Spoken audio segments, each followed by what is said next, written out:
Good morning everyone. हमारा 7th class का math का 4th चैप्टर चल रहा था। आज हम करेंगे पेज नंबर 98। इसमें दिया हुआ है पैटर्न्स इन कैलेंडर्स। अब ये कैलेंडर है, उसने दिया है कि नवंबर 24 का है 2024। उसने इसलिए कहा है कि 2x2 स्क्वायर। इसमें अगर हम मार्क करते हैं, जैसे ये है, ये कैलेंडर बना हुआ है, तो उसने ये गलत बना हुआ है बुक में 2x2, जैसे ये था। 2x2 का क्या मीन्स होता है कि जैसे ऐसे हमने लिया तो ये भी कितने बॉक्स हैं 1 और 2, और यहाँ से भी, यहाँ भी 1 और 2 और ये भी 1 और 2, इधर से भी 2 और इधर से भी 2, तो ये होते हैं 2x2। ठीक है, इसको ग्रिड भी बोलते हैं। जब ऐसे और ऐसे बने होते हैं ना, इसको ग्रिड भी बोलते हैं। तो उसने ये कहा कि 2x2 स्क्वायर लेते हैं तो क्या होता है, जो उनको हम ऐड करते हैं डायगनली। अब डायगनल क्या होता है? डायगनल होता है जो किसी फिगर को 2 इक्वल पार्ट्स में डिवाइड करता है और तिरछी तरह से होता है। जैसे अब उसने पहले तो उसने ये कहा कि हमने ये स्क्वायर ले लिया, ये इस कैलेंडर में, ठीक है, कौन सा? अब हमने इसको बाहर रख लिया। किस किस को लिया था उसने? 12, 13, 19 और 20, ये डेट्स को ले लिया उसने। और उसने इसको क्या किया, उसने कहा कि अगर हम इनको डायगनली ऐड करें तो इनका जो सम होता है वो इक्वल होता है। करके देखते हैं हम होता है या नहीं होता। डायगनली डायगनल ऐसे होता है, ये होता है डायगनल, यानी इसने बीच में से ऐसे गया तिरछा, और इसका ये पार्ट और ये पार्ट क्या होगा? इक्वल। ठीक है, तो इसका एक डायगनल तो ये बनेगा और दूसरा डायगनल बनता है यहाँ से। यानी अगर इसको हटा दें तो ये वाली फिगर यहाँ से यहाँ तक की और ये यहाँ से यहाँ तक की इक्वल होती है, 2 इक्वल पार्ट्स में डिवाइड कर देता है। तो हम डायगनली यानी ये और इधर इनको हम ऐड करें, तो ऐड करके देखते हैं कौन कौन सी हैं, ये और ये। 12 + 20 इज इक्वल टू 19 + 13। ठीक है, तो हम करके देख लेते हैं। हम यहाँ आप कोमा भी रख सकते हो। अब 20 और 12 कितना होता है? 32, और ये भी क्या हो गया? 19 और 32। ठीक है, तो क्या आ जाएगा? These are equal.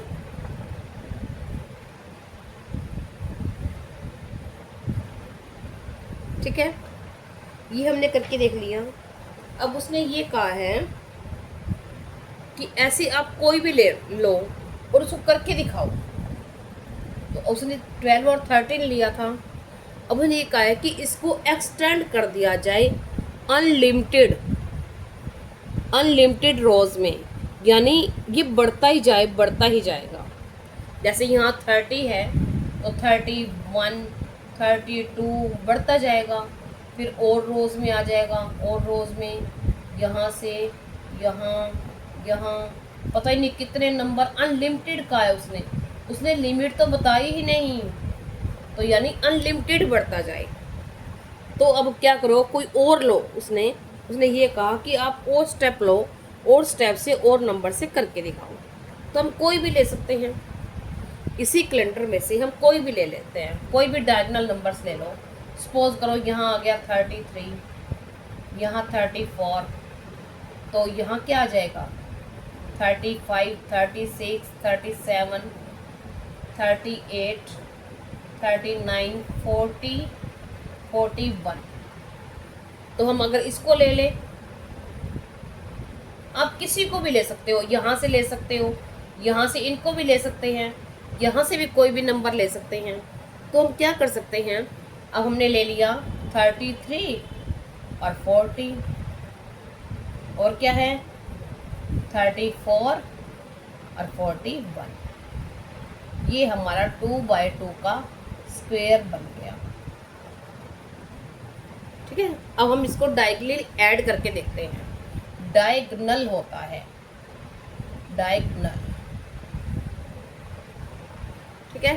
तो डायगोनली ऐड करके देखते हैं, तो इसको इन दोनों को ऐड करेंगे और इन दोनों को ऐड करेंगे, तो 33 प्लस 41 ब्रैकेट और 40 प्लस 34, ये और इन दोनों को, तो क्या बन जाएगा, इसको ऐड करेंगे 74 और ये क्या बन जाएगा, ये भी 74, तो इक्वल है, ठीक है। तो दीज आर इक्वल। अब उसने क्या कहा है आगे, यहाँ तक तो हमने कर लिया, ये बिल्कुल सिंपल था, इजी था। अब उसने क्या कहा है आगे, उसने ये कहा है कि अब उसने ये कहा कि एक्सटेंड कर दिया हमने, एक्सटेंड करता ही जा रहा है, वो करता ही जा रहा है।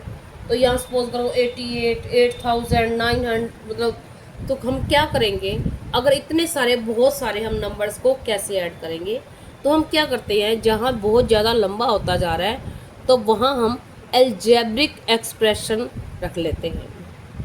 अलजेब्रिक एक्सप्रेशन कैसे बनती है, हमने किया था लेटर्स से, ज्योमेट्रिकल लेटर्स से, ठीक है। तो हम क्या करेंगे, उसने ये कहा है कि जैसे ये अपने ग्रिड बनाई 2x2 की, ठीक है, इसमें उसने ये कहा कि टॉप लेफ्ट में ए रखना है। अब इसको करके दिखाना है कि ये डायगोनली इक्वल होगा। अब बाकी नंबर दिए ही नहीं, उसने यहाँ क्वेश्चन मार्क लगा रखे हैं।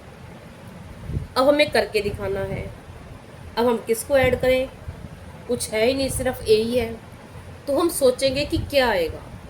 देखो अगर यहाँ ए है तो यहाँ क्या आ जाएगा, a+1, ठीक है, a+1। देखो सपोज करो यहाँ कोई भी दिन है, 3 है, 4 डेट है, तो क्या हो जाएगी 5, 11 है तो 12 हो जाएगी, यानी 1 ऐड ही तो हो जाएगा उसमें। और यहाँ क्या आ जाएगा, अब यहाँ क्या होगा, देखो अगर यहाँ a है तो यहाँ क्या होगा, यानी 1 वीक पूरा हो जाएगा। मैं a को ऐसे लिख देती हूँ, a+7, a+7 कैसे, सपोज करो आज मंगलवार है तो मंगलवार क्या होगा, 7वें दिन होगा ना, 7 दिन बाद, ठीक है। और इसमें क्या हो जाएगा फिर a+7, तो जब ये होता है a+7 तो इससे अगला क्या होगा, a+1 बढ़ जाएगा, 1 प्लस हो जाएगा a+8। ए को मैं ऐसे लिख देती हूँ, कहीं आपको 9 ना दिखेगी, ठीक है। अब हमारी ग्रिड बन के आ गई, देखो a बन गई a+1 और दूसरा क्या बन गया, a+7 और a+8, ठीक है। a था, उसने a बता दिया था, उससे अगला होगा +1 हो जाएगा, 1 बढ़ जाएगा। अब यहाँ क्या होगा, a+7, यानी 1 वीक चला जाएगा ना, नीचे आएगा तो बुधवार 7 दिन बाद होगा, मंगलवार है तो मंगलवार 7 दिन बाद होगा। तो देखो अब हम क्या करेंगे, इसको डायगोनली ऐड कर लेंगे, तो a+ क्या चल जाएगा, a+8, फिर क्या हो जाएगा, अब इसको और इसको करेंगे, a+1 प्लस a+7। अब इसमें क्या हो जाएगा, a और a, जब ये लाइक टर्म्स हैं तो इन दोनों को ऐड कर देंगे, तो क्या बन जाएगा 2a+8, इसका आंसर आ जाएगा। और इसका आंसर देखते हैं हम, a और a, 1a और 1a क्या हो जाएंगे 2a, लाइक टर्म्स को हम ऐड कर देते हैं, 7 और 1 क्या हो जाएगा 8। तो आ गया। आपको ये करके दिखा सकते हो ऐसे, क्योंकि ये करके ही दिखाने हैं आगे नेक्स्ट स्टेप में। ये हो गया हमारा। अब हम देखते हैं आगे। अब आगे उसने क्या कहा है कि, तो इससे हमें ये पता चला कि जो हमारी अलजेब्रिक एक्सप्रेशन होती है उससे हम जो कॉम्प्लिकेटेड होते हैं उसको भी सॉल्व कर सकते हैं। ठीक है, अब आगे देखा हुआ है, आगे क्या ग्रीड बताई है उसने। देखो अब उसने आगे ये कहा है कि consider a set of numbers from the calendar having endless rows forming under the following shape. अब उसने शेप बना दी है।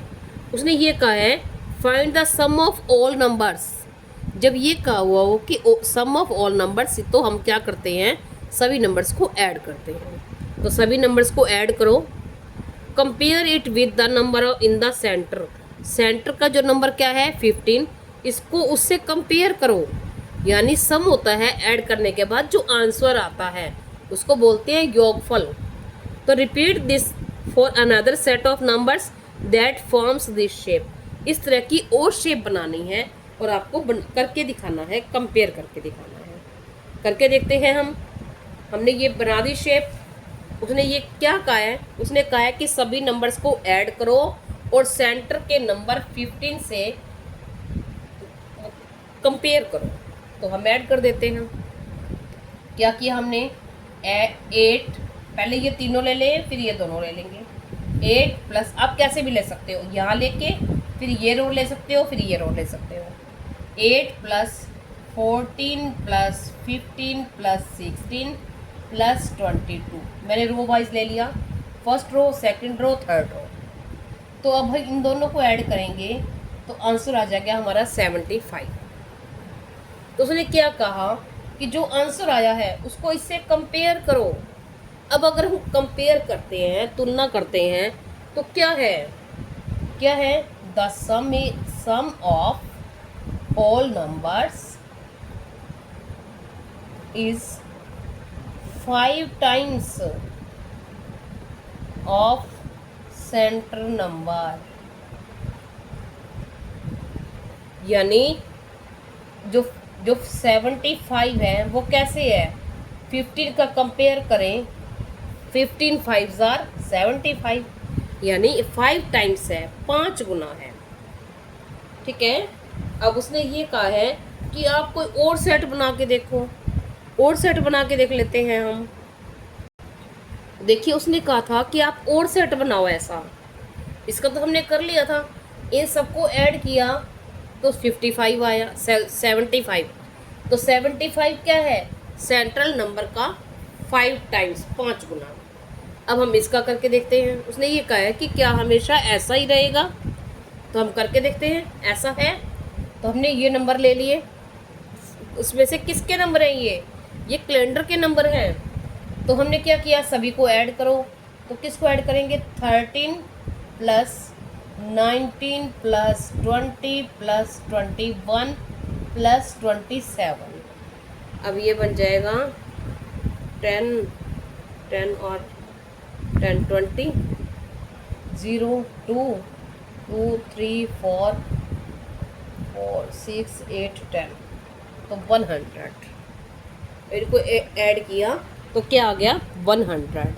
अब 100 क्या है, सेंट्रल नंबर क्या है, 20। अब कंपेयर किससे करना है, 20 से। तो 100 इज 5 टाइम्स ऑफ 20।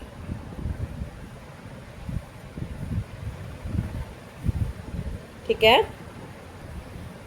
तो देखिए ये हमने करके देख लिया। पहले हमने लिए थे ऐसे 2x2 वाले स्क्वायर, अब ये है 3x3। कैलेंडर का ही है ये भी। 2x2 का क्या करते हैं, ऐड करते हैं, तो क्या आता है, डायगनली। आंसर यही है, हमारा कंक्लूजन यही निकला है कि उनका जो डायगनली ऐड करते हैं तो वो इक्वल होते हैं, उनका जो सम होता है। और इनका अगर ऐसे करते हैं तो इनका जो सम होता है वो सेंट्रल नंबर का, ये 5 नंबर्स हैं। ठीक है, तो इनका जो ऐड करने के बाद जो आंसर होता है, जो सम होता है, वो सेंट्रल नंबर का 5 टाइम्स होता है, 5 गुना। अब उसने ये कहा है कि क्या हमेशा ऐसा ही होगा, हमेशा ऐसा ही होगा। आगे अगर एंडलेस है, अगर हम ऐसे एंडलेस है, एंडलेस मीन्स आगे चलता जा रहा है। उसने पहले ये कहा था ना कि कैलेंडर को हम एक्सटेंड कर रहे हैं, एक्सटेंड करते जा रहे हैं, आगे करते जा रहे हैं। तो उसने 3x3 स्क्वायर वाले में कहा कि अगर हमेशा ऐसे ही होता है तो आप करके दिखाओ। उसने ये कहा कि सपोज करो हम एक टर्म को सेंटर वाले नंबर को ए ले लेते हैं, ठीक है। अगर हमने सेंटर वाले नंबर को ए ले लिया, अब ए ले लिया तो यानी इससे पहले देखो जैसे मंडे आया पहले, सपोज करो ये मंडे है, तो यहाँ मंडे कहाँ आएगा, इससे 7 दिन पहले, और फिर आएगा इसके 7 दिन बाद में। हो गए सिंपल। और फिर क्या है, ये यहाँ एक पहले है तो -1 हो जाएगा, और ये एक दिन बाद में है तो +1 हो जाएगा, ठीक है। यहाँ ए था, यहाँ एक मतलब सपोज करो ये बुधवार मान ले, हमने मंगलवार मान लिया, शुक्रवार मान लिया। आज शुक्रवार है तो पहले 7 दिन पहले शुक्रवार था, फिर 7 दिन बाद शुक्रवार होगा, ठीक है ना। अब 3 सपोज करो ये 3 वीक हो गए, तो 3 दिन 7 और 7 14 और 7 दिन इसके हो गए, तो 21वें दिन होगा ना ये 3 वीक में, ठीक है ना। अच्छा अब ये ए है तो इससे एक दिन पहले -1 हो जाएगा, ये एक दिन बाद तो एक दिन और जुड़ जाएगा तो +1 कर दिया। अच्छा अब देखो, अब हम इनको ऐड करके देखें, तो सारे नंबर्स को ऐड करना था, तो क्या किसको ऐड करना है, a-7 plus a-1 plus a plus a+1। अलग अलग टर्म्स हैं, हम इनको ब्रैकेट्स में रखते जा रहे हैं, ठीक है। अब देखो क्या है आगे, और क्या रह गया, a+7 प्लस, अगर हम ब्रैकेट्स खोल दें इनकी तो बाहर तो सबके बाहर क्या है, प्लस का साइन है, तो साइन के कौन से रहेंगे, जो अंदर ही साइन है। बाहर माइनस का साइन हो तो अंदर के साइन चेंज होते हैं, बाहर प्लस का साइन हो तो अंदर साइन के वैसे रहते हैं। तो क्या आ जाएगा, a-7 plus a-1 plus a+1 plus a+7। अब देखो 7, एक माइनस का एक प्लस का, कट गया, 0 बच गई, यानी एक बार हम ऐड करें एक बार माइनस करें, क्या रहेगा, कुछ ही नहीं रहेगा, ठीक है। सेम नंबर हो प्लस और माइनस का तो कट जाता है, 0 रह जाती है। अब 1 है प्लस का और एक माइनस का, ये दोनों भी कट गए। अब बाकी क्या रह गए, 1 2 3 4 5 टाइम्स ए रह गए। अब ए सारे ए ही हैं, लाइक टर्म्स हैं, तो हम लोग क्या कर देंगे, ऐड कर देंगे, तो क्या आ जाएगा, 5a।